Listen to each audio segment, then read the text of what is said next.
అందరికీ నమస్కారం। ఈరోజు చాలా సంతోషంగా ఉంది।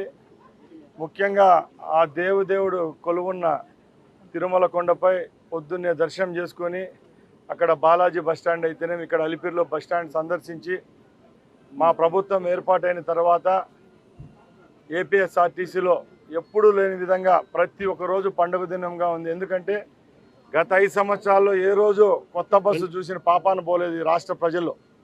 సుమారు 1400 బస్సులు ఆర్డర్ పెడితే ఇప్పటికే ఈ 2 నెలల్లోనే 400 చిలుకు బస్సులు రోడ్లపైకి వచ్చేసాయి।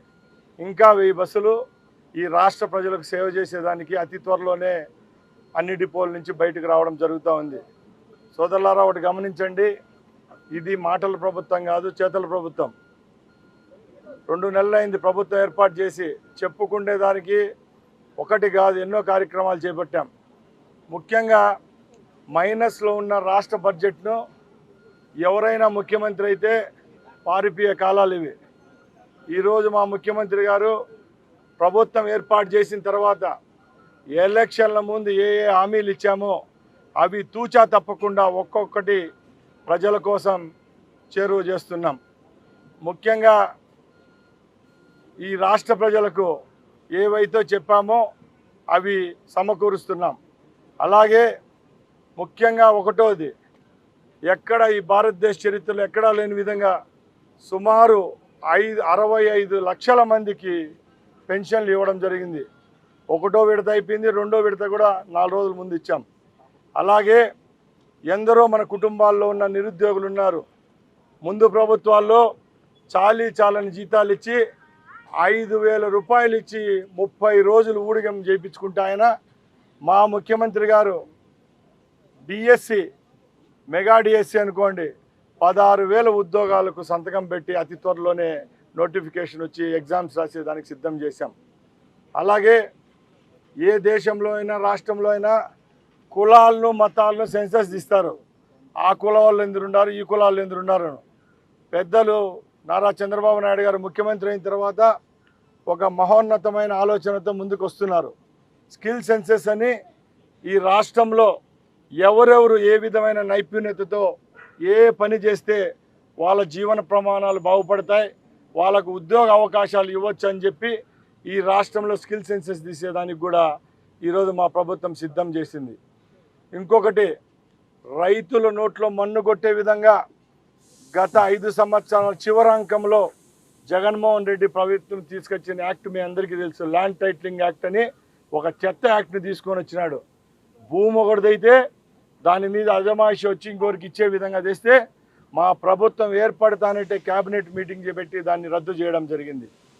అలాగే ఈ నెల 15వ తారీఖున రాష్ట్రంలో లక్షలాది పేద ప్రజలకు కడుపు నిండా అన్నం పెట్టే పథకం ఏదైతే ఉందో అన్నా క్యాంటీన్ ఫస్ట్ విడతగానే 100 కేంద్రాల్లో స్టార్ట్ చేయడం జరుగుతుంది।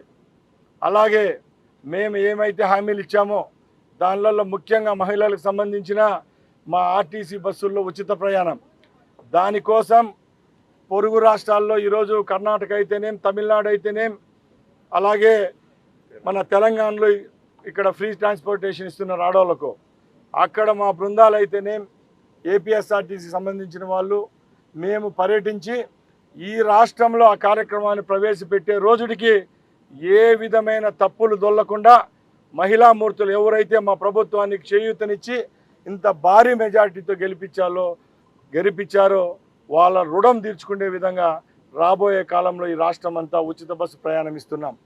అలాగే ఇంకో పథకం, ఈరోజు కట్టెల పొయ్యిలు పెట్టుకొని కళ్ళ నిండా నీళ్ళు వచ్చే కాలంలో భారం అయిపోయి కుటుంబాన్ని పోషించుకునే రోజులు కూడా లేవు ఇప్పుడు।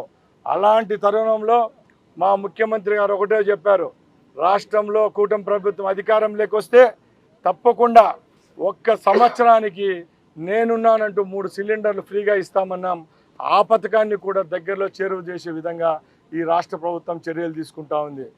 అలాగే ఇంకా ఇసుక విషయానికి వస్తే మీకు చెప్పాల్సిన అవసరం లే, ముఖ్యంగా మనం ఏ ప్రాంతంలో ఉన్నామో ఈ చిత్తూరు జిల్లా అయితేనేం, పక్కనున్న కడప జిల్లా నుంచి వేలాదిగా రోజుకు ఇసుక పక్క రాష్ట్రాలైన బెంగళూరుకు, చెన్నై ప్రాంతాలకు తరలిపోయే రోజులు అవైతే ఈరోజు ఒక్క స్పూన్ ఇసుక కూడా పక్కల రాష్ట్రానికి లేనిపోయే పరిస్థితి ఏర్పాటు చేసినామంటే అది తెలుగుదేశం పార్టీ యొక్క చిత్తశుద్ధి.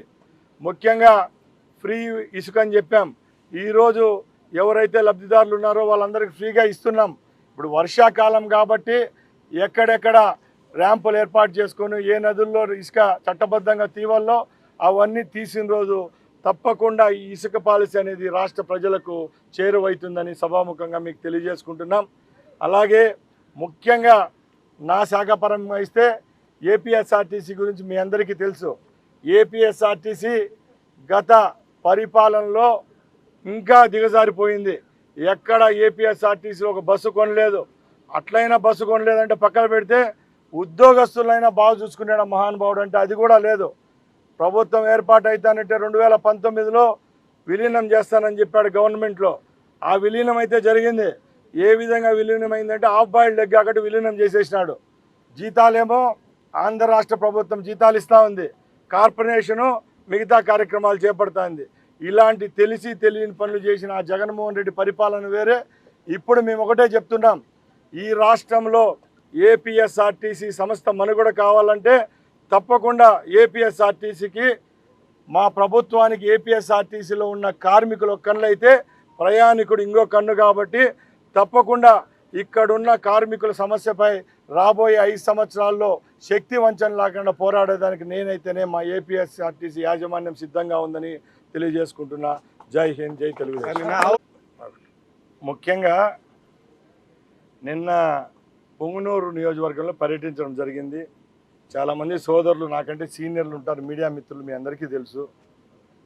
మన రాయలసీమ ఎంతో వెనుకబడిన ప్రాంతం. ఎవరైనా రాజకీయ నాయకులు చిత్తశుద్ధిగా పనిచేయాలంటే నిజాయితీగా గుండె నిబ్బరంతో మనకెవరైతే ఓట్లు వేసి గెలిపించారో ఆ ప్రజల కోసం మనం చేయూతని వల్ల అంతే తప్పక మనం రాజకీయంగా ఎదిగేదానికి మన కంపెనీలు బతికేదానికి మనం చేస్తే ప్రజల యొక్క తిరస్కరణకు గురవుతారనే దానికి సాక్ష్యము నిన్న పొంగునూరులో జరిగిన ఇన్సిడెంట్ అని చెప్తున్నా. ఎందుకంటే ఎక్కడైనా రైతు అనే వానికి నీళ్లు కావాలా, ఆ నీళ్లు కావాలనుకున్నప్పుడు ప్రాజెక్టులు కట్టాలా. అట్లా చాలామంది కోట్లాది మంది రైతులు భూములు కోల్పోయి ఉంటేనే ఒక నాగార్జున సాగరో లేకపోతే శ్రీశైలం ప్రాజెక్టో అలాంటి ప్రాజెక్టులు కట్టినామంటే ఆ రైతులు ఇచ్చిన భూములతోనే కట్టింటాం. ఆ రోజు ఆ పనులు జరిగితే ఈరోజు పెద్దిరెడ్డి లాంటి మాజీ మంత్రి ఏం చేశాడంటే ఆయన ప్రాంతంలో కొన్ని వందలాది రైతులకు అన్యాయం చేస్తూ ఎక్కడైతే ఆ ప్రాజెక్టు కడుతున్నాడో అక్కడ ఫీజిబిలిటీ లేకుండా కూడా అక్కడున్న రైతులు భూములు మునకలకు గురవుతున్నా కూడా 2.5 సంవత్సరం పోలీసులు రౌడీలు ప్రహారంతో మీడియా వాళ్ళని కూడా అక్కడికి పోనీయకుండా సుమారు 1000 కోట్ల రూపాయలు ఖర్చు పెట్టి ఆవులపల్లి రిజర్వాయర్ కట్టేదానికి ఆయన శంకుస్థాపన చేశాడు. అట్లయినా పూర్తి చేశాడా? లేదు. ఆ సమస్య ఎన్జీటీ దృష్టికి పోయింది. జగన్మోహన్ రెడ్డి గురించి మీకు తెలుసు, ఆయన జైల్లో ఉండి ఏ పని రాష్ట్రంలో మొదలు పెట్టాలన్నా అది కూడా కోర్టుకు పోవాల్సిందే. అలాగే వైజాగ్లో ఉన్న రుషికొండ ఎక్కడైతే ఫారెస్ట్ భూముల్లో కట్టేది ఎన్జీటీకి పోయిందో ఇక్కడ కూడా సేమ్ అదే పరిస్థితి జరిగింది. అక్కడ రైతులు అడ్డపడ్డారు, ఆ పని ముందుకు జరగలేదు. మా ప్రభుత్వం చిత్తశుద్ధిగా నిజాయితీగా రైతులకు నీళ్ళు ఇవ్వాలంటే ఇంకో రైతు గొంతు మీద కత్తి పెట్టి ప్రాణం తీయడం కాదని తెలుసు మాకు. కాబట్టి తప్పకుండా న్యాయపరంగా అక్కడ రైతులకు జరిగే సమస్యల మీద పోరాడతాం. ప్రభుత్వం దృష్టికి తీసుకొని పోయి రైతులందరినీ ఒప్పించి అది జరిగితే ప్రాజెక్టు కడతామే తప్పక కాంపెన్సేషన్ ఇచ్చి లేకుంటే ఆ ప్రాజెక్టు జోలికి పోమని మేము తెలియజేసుకుంటాం. సార్ నేను ఒకటి చెప్తున్నా సార్, భయపడేది ఏముంది సార్? ఈ నాగరిక ప్రపంచంలో భయపట్టించే వాళ్ళు ఉంటారా చెప్పండి? ఎవరు భయపడరు. ఆ రోజు అధికారం ఉండింది, మంది మార్బలంతో వెనకామంటి 50 మంది పోలీసులను పెట్టుకొని గ్రామాల్లో తిరిగినారు. ఈరోజు వాళ్ళ పరిస్థితి ఎట్లయిపోయిందంటే సొంత ఊర్లకు కూడా పొద్దున్న 8కో 6:30కు వచ్చేసి దర్శనాలు చేసుకొని దేవునికి టెంకాయ కొట్టిపోయే పరిస్థితి వచ్చిందంటే ఎంత దయనీయమైన పరిస్థితి మీరు అందరూ తెలుసుకోవాలా. ఇంకా మదనపల్లి ఫైల్స్ గురించి అయితే సినిమా తీయవచ్చు. ఇప్పుడు చాలా వచ్చినాయి, కాశ్మీర్ ఫైల్స్ అని వచ్చిందంటే సినిమా. ఇక్కడ మదనపల్లి ఫైల్స్ గురించి కూడా సినిమా తీయవచ్చు. ఎందుకంటే మీకు అందరికీ తెలుసు, మదనపల్లి అది ఆఫీస్ ఏదైతే ఉందో స్పెషల్ కలెక్టర్ ఆఫీసో డిప్యూటీ కలెక్టర్ ఆఫీస్లో సుమారు 13 మండలాలకు చెందిన రికార్డులు ఉన్నాయి. ఆ 13 మండలాలు ఎవరి పరిధిలో ఉన్నాయి, అక్కడ ఎవరు శాసించారు 5 సంవత్సరాలు అందరికీ తెలుసు. అక్కడ 22A సంబంధించిన అసైన్ ల్యాండ్స్కు సంబంధించిన ఏమైతే డాక్యుమెంట్స్ ఉన్నాయో ఆ రోజు ఆ ఘటనకు 10 రోజుల ముందు ఎవరైతే అక్కడ రెక్కి నిర్వహించిన మాధవరెడ్డి అని ఆయన ఎవరున్నారో, అలాగే ఎంపీకి 30 ఏళ్ళ నుంచి ఎంపీ ఎమ్మెల్యేకి పిఏగా ఉన్న తుకారాము, ఇలాంటి వాళ్ళందరూ ఉన్నారంటే దాంట్లో ఇంక మేము చెప్పేది ఏముంది సార్. తప్పకుండా ప్రజలందరికీ తెలుసు. ఆ విషయంలో అయితే వెనుకడిపోయే ప్రసక్తే లేదు. ఇంకా పెద్దిరెడ్డి విషయంలో భయం అంటానరా, ఆయన 70 ఏళ్ళు దాటిపోయినా ఆయన చూసి ఎవరు భయపడతారు సార్? ఇక్కడ భయపడే వాళ్ళు ఎవరూ లేరు. ముఖ్యంగా గత ప్రభుత్వం చేసిన తప్పులు మేము చేయదలుచుకోలేదు. ఎందుకంటే ఆ రోజు చట్టాన్ని చేతిలోకి తీసుకొని అందరి గొంతు మీద కత్తి పెట్టినారు కాబట్టి ఎన్ని సీట్లు వచ్చాయో మీ అందరికీ తెలుసు. కేవలం 11 సీట్లతో ప్రతిపక్ష హోదా కూడా ఆ రోజు వాళ్ళకి దక్కలేదు. మేము ఒకటే చెప్తున్నాం, చట్టం అనేది ఒకటి ఉంటుంది, న్యాయస్థానాల మీద మాకు గౌరవం ఉంది కాబట్టి ఏవైతే ఆ రోజు వీళ్ళు ప్రజలకు అన్యాయం చేసినారో, వాళ్ళ భూములు లాక్కున్నారో, మైన్స్ లాక్కున్నారో, ఆ రికార్డులు తగలబెట్టిన వాళ్ళకైతే చట్టపరంగా చర్యలు అనేది ఉంటాయి.